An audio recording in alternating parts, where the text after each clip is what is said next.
Take a look at this. Out in the South Pacific, more than 1,000 miles from anywhere, there is a small green island covered in tall, strange pines, ringed by cliffs, with a single line of pale stone ruins running along one shore. Those ruins were built to be one of the most feared places in the entire British Empire. A prison so cruel that the men sent there called it Hell on Earth. An island where the ocean itself was the wall, and there was simply no way off. And yet today, the people who live among those ruins are some of the warmest and friendliest on Earth. They speak a language you have almost certainly never heard. Their telephone book lists people by their nicknames, and nearly half of them are descended from the most famous mutineers in all of history. This is Norfolk Island, and this is the story of how a prison became a home. Before we dive in, hit subscribe and drop a comment letting us know where you're watching from. When I first found this place on a map, I felt something I didn't expect, because most of the stories on this channel are about a place slowly dying. This one runs the other way. This is the story of the cruellest island in the empire, and the people who took it over and filled it with hymns and gardens and children. This is Norfolk Island, and to understand how it healed, you first have to meet the extraordinary people who were given it, because they were born, quite literally, out of a crime. Captain James Cook found this uninhabited island in 1774 and named it after a duchess. But it was not quite as uninhabited as it looked. Centuries earlier, Polynesian seafarers had lived here, and then, for reasons no one has ever fully explained, they vanished, leaving only a few stone tools behind. Cook saw tall, straight pines and useful flax, and thought the island might be valuable to the empire. It never really was, but our story really begins 15 years after Cook, and thousands of miles away, on the deck of a Royal Navy ship called the Bounty. On the 28th of April 1789, a young officer named Fletcher Christian led the most famous mutiny in history. He and his men seized the Bounty from their captain, William Bligh, and set Bligh adrift in a small open boat. Then Christian, 8 other mutineers, and a group of Tahitian men and women went looking for somewhere to hide from the hangman. They found it in one of the loneliest specks of land on the planet, a tiny rock called Pitcairn. And to make sure no passing ship could ever spot their vessel and give them away, they ran the Bounty aground and burned her to the waterline. Just sit with that for a second. They burned their only way home. They marooned themselves on purpose, forever, rather than face justice. The beginning of their little colony was dark and violent, and within a few years almost all the men were dead, lost to quarrels and hardship. In the end, only one mutineer was left standing, a man named John Adams, alone with a group of Tahitian women and a swarm of fatherless children. And Adams did something no one could have predicted. He opened the ship's Bible, the one book they had saved from the Bounty, and he used it to raise those children into a gentle, devout, tight-knit community, blending English and Tahitian blood, cut off from the entire world. When a passing American ship finally stumbled on them, decades later, they found not a den of criminals, but one of the most peaceful little societies on Earth. And it grew, generation after generation, until by the middle of the 1800s, this community shared just a handful of surnames: Christian, Adams, Young, Quintel, the names of the mutineers who had died so long ago. And their island, only 2 square miles of it, had become too small to feed them all. These were the people, the children's children of the Bounty, who would one day be handed a prison. Because while that gentle community was growing on one side of the Pacific, a very different island was earning a very dark name on the other.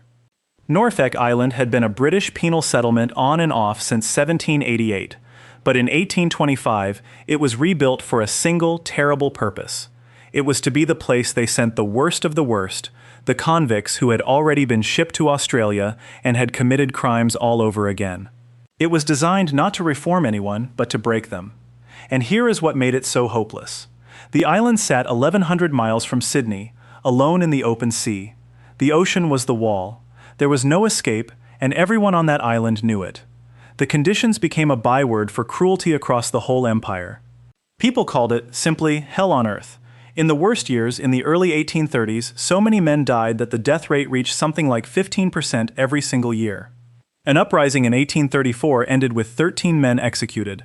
One commandant, a man named John Price, ran the place with such calculated terror that years later, after the prison had closed, a group of former convicts tracked him down on the Australian mainland and took their revenge.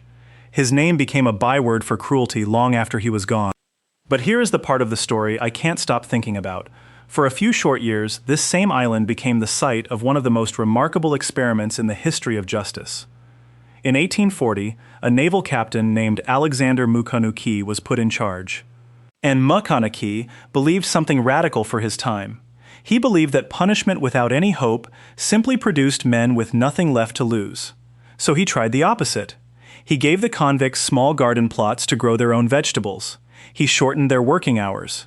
He let them earn marks for good behavior that could count toward their freedom. He treated them, in his own words, as human beings. And it worked.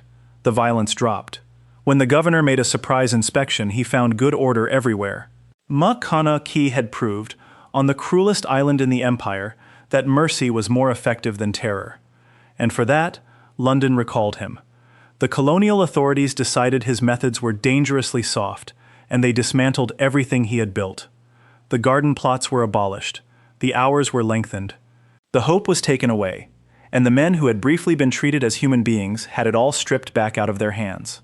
The breaking point came over something almost unbearably small. In 1846, a new commandant ordered that the convicts' personal cooking pots be confiscated. It sounds like nothing.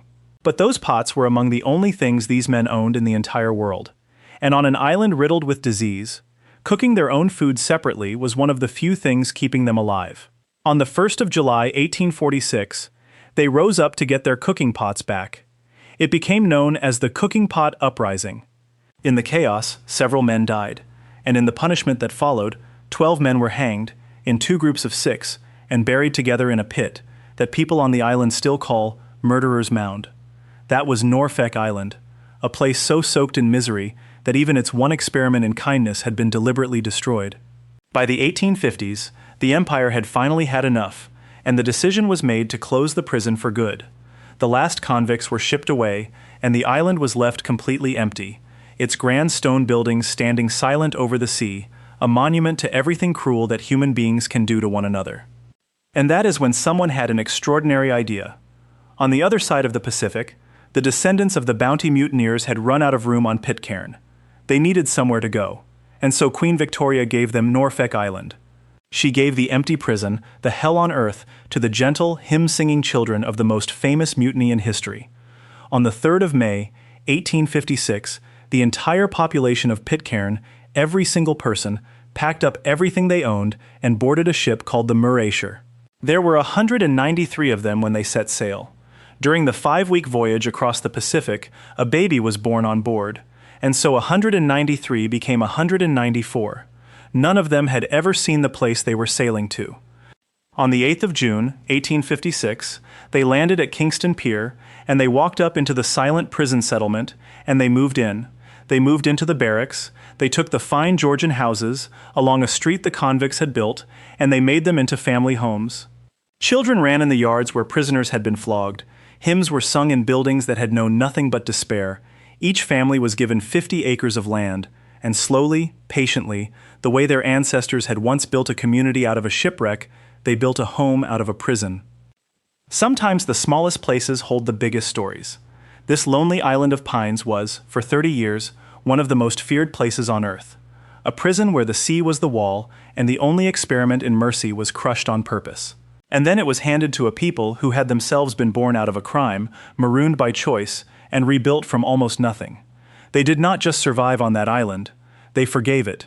They turned hell on earth into one of the friendliest communities in the world. And they have never forgotten how they got there. Their descendants are still on the island today, and they still carry those bounty surnames, Christian and Quintel and Adams and Young.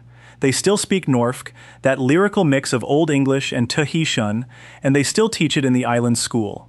There is a graveyard at Kingston, down by the sea, where the headstones tell the whole story of the island in one place. Convicts and gaolers and Pitcairn settlers, all buried in the same ground. No distinction anymore between the captive and the free.